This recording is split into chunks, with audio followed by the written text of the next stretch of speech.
दोस्तों नमस्कार। न्यूज़ और व्यूज़ में सुनील लाखंडे का एक बार फिर से आपको नमस्कार। आज मैं एक थोड़ा डिफरेंट विषय पर बात करूंगा, क्योंकि अभी जो उत्तराखंड के नए नवनियुक्त मुख्यमंत्री हैं तीरथ सिंह रावत, उनके कुछ बयानों से काफ़ी खलबली मची हुई है और मीडिया और सोशल मीडिया दोनों उनको आड़े हाथों ले रहा है।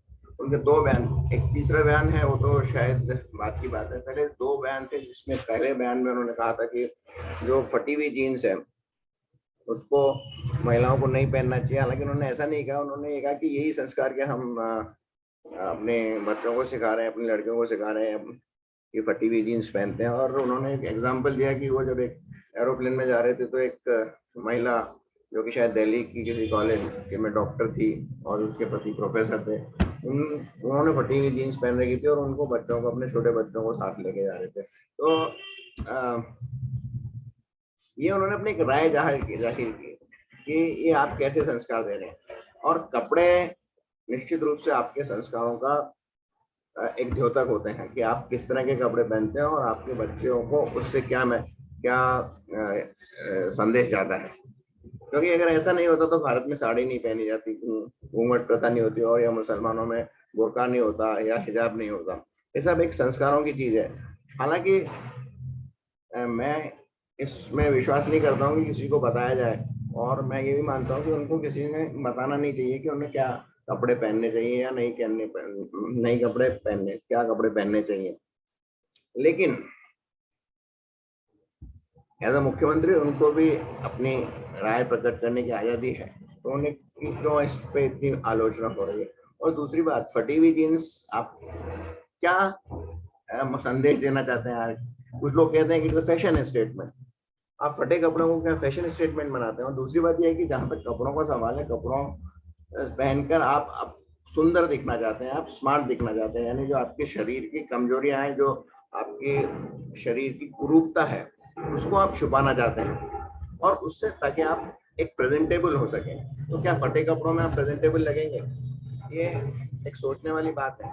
और इसमें तो उनको लोग अनशन ट्रोल कर रहे हैं, वो लोग भी ट्रोल कर रहे हैं जो वैलेंटाइन डे का की खिलाफत करते थे, जो ऐसी कुरीतियों का सपोर्ट करते हैं, वो भी अब चूंकि वो बीजेपी के हैं इसलिए उनका विरोध कर रहे हैं।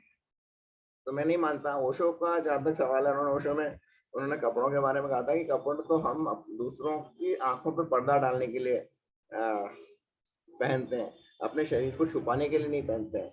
और सबसे मुख्य इम्पोर्टेंट बात है, फैशन या कोई भी ड्रेस पहनी जाती है वो पहनी जाती है सुंदर दिखने के लिए, प्रेजेंटेबल दिखने के लिए। यदि आप अकेले हैं, यदि आपने देखा होगा महिलाएं जब भी घर में आती है तो मुंह धो लेती है, और कई बार तो आप महिला या पुरुष दोनों भी बिना मेकअप के रहे तो आप उनको पहचान भी नहीं पाएंगे। तो ये दूसरी बात, कोई फायदा नहीं है फटी हुई जीन्स पहनने से। मुझे तो बिल्कुल भी अच्छी नहीं लगती, और मैं जानता हूँ कि जो लोग पहनते हैं उनको भी अच्छी नहीं लगती होगी, और लेकिन क्योंकि फैशन है इसलिए वो पहनते हैं। तो ये तो उनकी पहली बात थी जिसको क्रिटिसाइज हुआ। मैं तो ये चाहता था कि उनका ये स्टेटमेंट जो मीडिया ने विवादित विवादित कह के चिल्ला रहा है, विवादित तो बेसिकली फटी जीन्स पहनना है, उस पर बहस होनी चाहिए। अब दूसरी बात, उन्होंने एक और बात कही कि मोदी जी की लोग बाद में पूजा करेंगे। बहुत सारे लोग हैं जो मोदी समर्थकों को मोदी भक्त कहते हैं, कुछ तो अंधभक्त भी कहते हैं।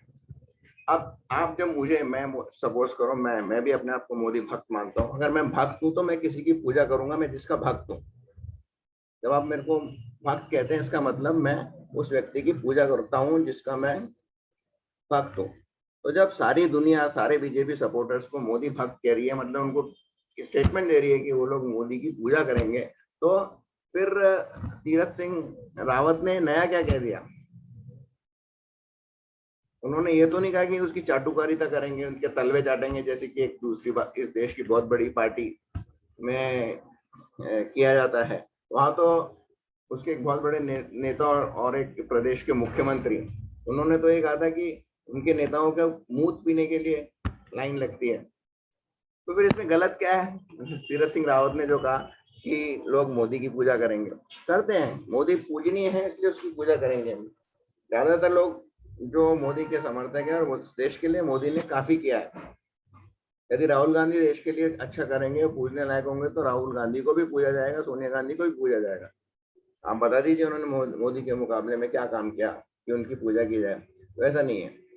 तो छोटे मोटे स्टेटमेंट को मीडिया, आदमी जो स्टेटमेंट देता है वो बहुत सीधी सच्चाई के साथ देता है, अपने मन से देता है, स्वच्छ मन से देता है। ये तो मीडिया होता है, वो उसको विवादित बना देता है और कई बार इसकी टीआरपी चलती है, क्योंकि वो बीजेपी के हैं और उस पर वो कुछ ऐसे लोगों को पैनल डिस्कशन में ले आते हैं जो, हाँ, बीजेपी या जो भी आदमी इस तरह का स्टेटमेंट देता है उस पर खार खाए बैठे रहते हैं। तो कोई खास आनी आनी है नहीं इसमें। हाँ, तीसरा स्टेटमेंट जो तीरथ सिंह जी ने दिया वो गलत है कुंभ के मेले में, कि कुंभ के मेले में आप आइए, मास्क वगैरह कुछ नहीं लगाई, कोई सावधानी कोरोना के इसमें लेने की जरूरत नहीं है। ये जरूर निंदनीय है और इस पर उनकी आलोचना तो की जानी चाहिए, लेकिन उनको समझाइश भी दी जानी चाहिए कि ऐसा ना करें, क्योंकि कोरोना एक बार फिर से देश में फैल रहा है और ये एक घंटे की खतरे की घंटी है। ऐसा स्टेटमेंट उन्हें नहीं देना चाहिए, बल्कि उन्हें ये देना चाहिए कि आप आइए, सोशल डिस्टेंसिंग और दूसरे कोरोना से बचने के नियमों का पालन कीजिए, जो प्रोटोकॉल है उसको अपनाइए और उसके साथ में आप ये कुंभ के मेले में, हरिद्वार है जहाँ भी कहीं लगने वाला है वहाँ आइए। बाकी उनका जो जीन्स वाला स्टेटमेंट में और मोदी के जो पूजा करेंगे, ये कोई कंट्रोवर्सी नहीं है। मीडिया केवल अपनी टीआरपी के लिए या उनके बाद जब कुछ न्यूज नहीं होती है तो वो चला देता है। काफी दिनों से मीडिया के पास दो ही मुख्य खबरें, एक तो बंगाल का चुनाव और दूसरा मुंबई में जो कांड चल रहा है उसका, उसके बारे में हम बाद में बात करेंगे। दोनों के बारे में हम हमारे राजनीतिक विश्लेषक के साथ बात करेंगे। तो तब तक के लिए धन्यवाद। और यदि आपने मेरा ये चैनल सब्सक्राइब नहीं किया हो तो चैनल अवश्य सब्सक्राइब कीजिए और अच्छा लगा हो तो शेयर जरूर कीजिए। बहुत बहुत धन्यवाद।